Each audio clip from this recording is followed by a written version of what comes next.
This is the Valley Today. Roads are closed, spinouts, power outages, and schools shutting down. There's a long list of trouble this midweek winter storm is bringing us, and it's still slamming the valley. We're jumping outside as you see a live look at road conditions, including some plows and maybe salt trucks heading out on the roadways already. This is across the FM Metro, where you'll find a lot of slick services and snow if you're venturing out this morning. Yeah, that's right. Thousands of families in the valley are switching things up today, forced to as bad weather and more on the way moves in. Either their school is closed or it's a late start today. Now, among the districts that are shutting down altogether, Fargo, Grand Forks, and Jamestown Public Schools, pretty big ones, as well as Valley City State University.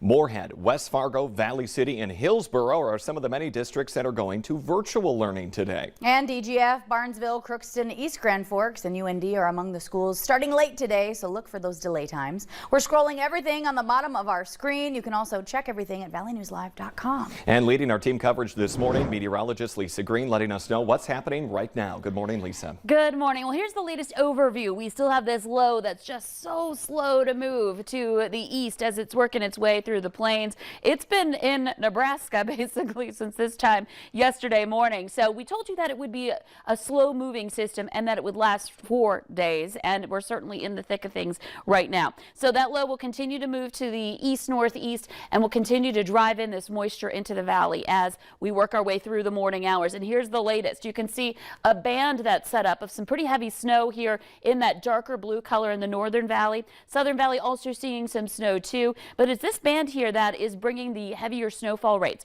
So we're looking at the Fosston area, back over through Mentor area, back over to Crookston, Grand Forks, seeing this especially on the south end of the metro, and then more pockets of snow that are a little bit heavier into parts of Walsh County as well. So that's in the northern valley. Southern valley, Fargo, a little bit of a break at this second here. So we're seeing a few flakes out there, but we're getting a breather here before the next round pushes in from the south and east. And so our visibility report is coming up at the airport from last hour. We're at 2.5 miles. Over into Wadena, less than a mile visibility for you. So again, Lakes Country being one of those places that has been getting harder hit this morning. Monoman especially, we're down to a 1/4 mile visibility there.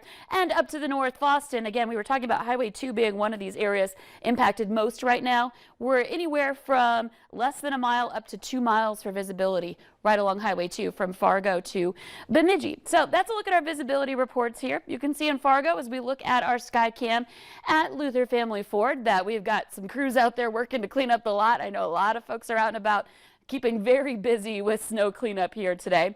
And in addition to that, there are still some flakes, but I just showed you on the radar that we've had a little bit of an easing on that snow, and that's certainly noted here in our live view. Here's a look at our conditions around the valley. Just about every place reporting some form of snow here, and we're talking about temperatures right around freezing or just below. It's 31 degrees in Fargo, 32 in Grand Forks, and Devils Lake at 28 degrees. And as we make our way through the forecast for today, notice our temperatures, they don't really change much, and if they do change, they go up a degree or two. So by this afternoon, it's possible that we will see some of that snow that accumulates get a little more slushy out there with our temperatures rising above freezing by a couple of degrees again today. One other thing to note, yesterday when we were showing you this graph, it was snow every single hour on it. Well, today we get this system kind of breaking up a little bit as far as the overall snowfall trends, and so we'll see breaks here and there, and I think in Fargo and other places in the southern end of the valley, we'll get into a relative break this afternoon, a good time to maybe do some cleaning up on your driveways here this afternoon. So that won't be the end of it, though. We've got our winter storm warning in effect until Thursday here in the valley. We've got a couple more surges of snow. Some of them may be a little heavy in those areas where we get some banding like this morning, and that does carry on beyond today. So more details on this in your hour-by-hour planner coming up. We'll also take a look at some updates on snow amounts that we've been starting to get in this morning, and it's been quite a lot for some of us, so stick around for details on that. Absolutely. We know we are far from over, so thank you so much for that update this morning, Lisa. Now we'll take a closer look at some real-time travel conditions and maybe some power outages with Jordan Schreier. Yeah, we have a lot that we need to go over this morning. As Lisa was saying, you saw those winter storm warnings in there. That means the road's going to be pretty nasty. Looking at the state of North Dakota, the entire thing is red from border to border, state to state. That means no travel advised. That means you need to stay home. The roads are in bad shape. And if you do venture out, well, you might want to plan on getting stuck. That's just going to be a problem today. In fact, I-94 from West Fargo, just outside of it, that Cheyenne exit there, all the way to Dickinson this morning is closed. Now, a reminder, you go around those barriers, you're going to face a fine. It's likely you're actually going to get stuck as well, putting your life in danger and the life of first responders in danger as well. So if you need to take that, you're not going to be taking it today. Just stay home if you can. The rest of the state, everything is in that white and red dotted line. That means that conditions are tricky. We might be dealing with some snow drifts on the roads. You might be dealing with slush. You might be dealing with ice. Could be dealing with all of it in just a matter of a mile on these roads in North Dakota. Pretty tricky travel out there. In Minnesota, different setup. They don't issue no travel advisories for entire counties. You'll see right here by the FM Metro that big red bullseye.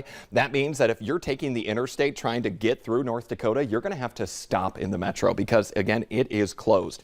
The rest of the roads around the state, they are purple or blue. Every single road that I'm looking at here this morning, that means partially snow covered or fully snow covered, so you need to be careful.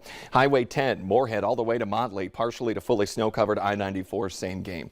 We want to take a look, though, at some power outage maps here, though. Let's take a look. Pembina County, we're actually looking at 338 customers right now this morning that are without power. Also, Nelson County in North Dakota had a few that were without power. We want to take a quick look here at the state of Minnesota. I know in Becker County, we were showing a few of those folks without power as well this morning. Currently in the entire state of Minnesota, 1,000 people without power here this morning. Becker County, a total of 94 customers are out. It looks like they are all affected by Otter Tail Power Company. So no matter what you're doing this morning, staying home or venturing out on the roads, make sure you are careful out there. Ashlyn? Yeah, thank you for that close-up look, Jordan. Wet, sticky, heavy snow on top of a solid layer of ice. It's going to be a mess for people as they hit the road if you have to head to work or even school this morning. Our very own Kellen Harmon live this morning from Fargo, giving us a look at what some folks might be up against. Good morning, Kellen. Morning, Ashlyn and Jordan, and we're at 12th Avenue North, just over I-29 here.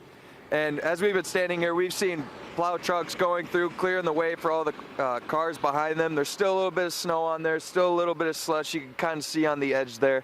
So you definitely want to take it easy. And over here on I-29, it's not the worst I've seen, but it's definitely not the prettiest day for interstate. As you can see on those centermost lanes, they still have a little bit of gunk on them. So I definitely take it slow, and I would definitely try to avoid those centermost lanes there, just so you can avoid all that snow and ice. And as you can see from these railings to billboards or even this sign, the snow is just packing onto everything. It looks like a spray foam. It's all on the east side of everything. You can't, what does this say? Yield to protect. So yeah, some of your signs might be a little bit obscured. So definitely take it slow and be careful out there this morning. Reporting live in Fargo, Kellen Harmon. Back to you guys. Yeah, we can see a lot of that buildup, that thick, heavy snow that's just really accumulating. It is nice to see a bit of those roadways getting a little cleared. As we know, many trucks out and about throughout yesterday and today. So if you have to head out onto the roadways, hopefully you'll find a place that's been a little treated. Yeah, just be careful if you can. Kellen reporting live. Thank you. Breaking local news overnight on a fire that destroyed 2 semis in West Fargo. The call came in around 10 last night from the 700 block of 12th Avenue Northwest. Firefighters found 2 big rigs engulfed in flames. They were parked right next to a building. Now, they were able to keep that fire from spreading to the nearby building. No word yet this morning on the cause of that fire. We're continuing with live First Alert weather coverage all this morning on the Valley Today. The Valley Today's Nishay Taylor on deck in about 10 minutes with a check of that nasty situation near Jamestown. We have that, of course, and weather to plan out your day with meteorologist Lisa Green. We'll be right back.